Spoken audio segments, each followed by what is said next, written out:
Vem embora o time do Corinthians. Partiu, Mantuan, entrou na área. Pé direito, bateu. É gol! Gol!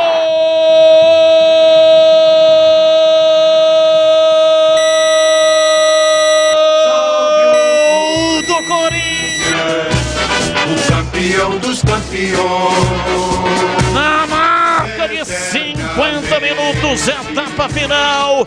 Gustavo Mantuan partiu na diagonal, saiu da lateral, veio por dentro, entrou na área e soltou a perna direita.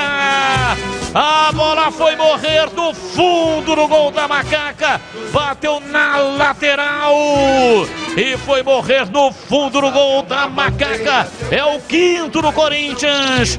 Gustavo Mantuan marca na Neoquímica Arena, estufa a rede, o camisa 31 corintiano. Corinthians 5, Ponte Preta 0. E o detalhe do gol é seu, Tigrão. Bola numa jogada de 1-2 entre o Fagner e o Gustavo Mantuan, que estava fazendo a segunda linha.